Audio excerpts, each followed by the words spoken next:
This is a video, short sort of introductory video about gender and sexuality. And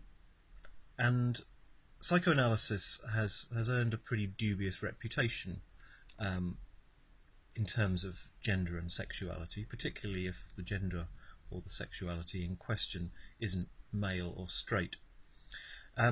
This is clearly a problem with psychoanalysis. It's a major problem, and I think it was a problem that was there from the very beginning. The more I read Freud, the more I realise that there's one man who practically single-handedly invented a new discipline, or even a new philosophy.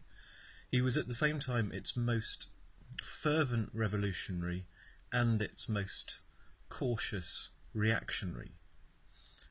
He constantly swings between trying to reconcile the unconscious with the conscious, as if doing that would maintain a kind of centre or an anchor or a core for the psyche.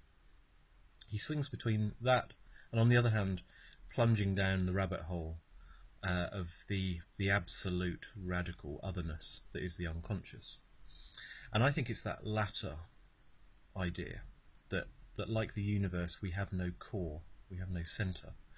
It's that idea that we should hang on to, and especially when it comes to gender and sexuality. And we all take different positions, clearly, in relation to gender and sexuality. There are some people who claim to be very sure about their maleness or their femaleness or their transness or their straightness, their gayness, their biness, their entire identity perhaps. But those of us who are more sure or less sure, I don't think that the people that are more sure really know any more than those of us who are less sure and who question some of these labels. And however sure we think we are about these things, the unconscious knows better. Jacqueline Rose wrote an article in the London Review of Books, I think it was last year, an article about trans narratives. And in that article she wrote, the cis, i.e. the non-trans woman or man, is a decoy. It's the outcome of multiple repressions whose unlived stories surface nightly in our dreams, and she might have added in our fantasies as well. And writers such as Jacqueline Rose, who have described the experience of sex, of sexuality and of gender most creatively, I guess, and most fruitfully for me, and interestingly they're almost all women writers, as if looking creatively and fluidly at gender and sexuality is rather wounding for the male psyche. These writers, they move away from any idea of sex and gender being natural. So if we describe drag or reassignment or anything that we might consider to be abnormal as an act or a change or a pretense, we can lose sight of the fact that there's no norm here, there's no status quo to begin with. Drag is an act, it's true, but it's no more of an act than the man who adopts an orthodox masculine position, or the woman who adopts an orthodox feminine position, or vice versa. All of these positions, all of these variations that we might take in relation to gender, they're all acts. None of them are natural. There are, we could say, natural or biological anatomical distinctions between people, of course, but gender and sexuality, masculinity and femininity, these are positions that we gradually assume.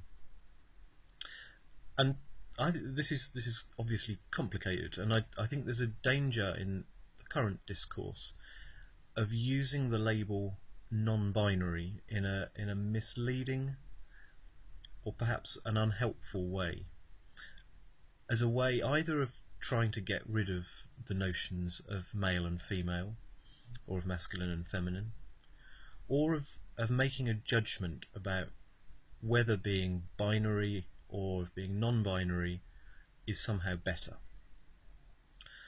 And just as we're usually more bourgeois than we'd like to admit, I'd argue that we're also more sexed.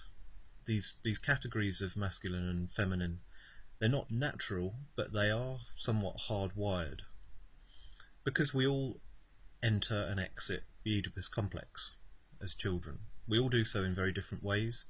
We all do so within different family setups, within different contexts, and the results are very different and very non-fixed for all of us.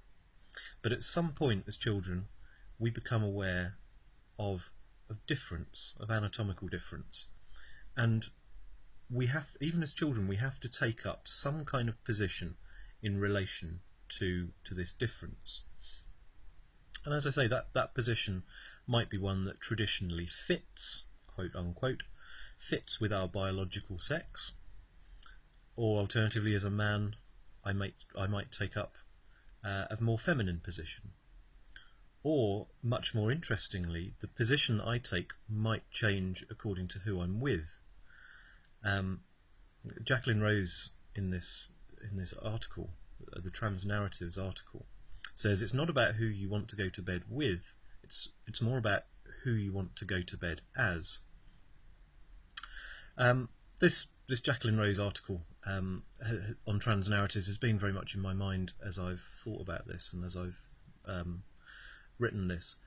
It's a really, I think it's an extraordinary article, and if you're interested in gender and sex, go to the London Review of Books website and look it up and read it.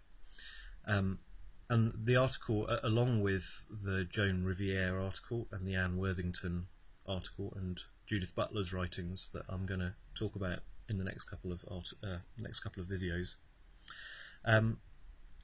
all of these articles and writers pose more questions than they answer. They're all characterised by curiosity rather than any sort of fixedness, and I think that's exactly as it should be.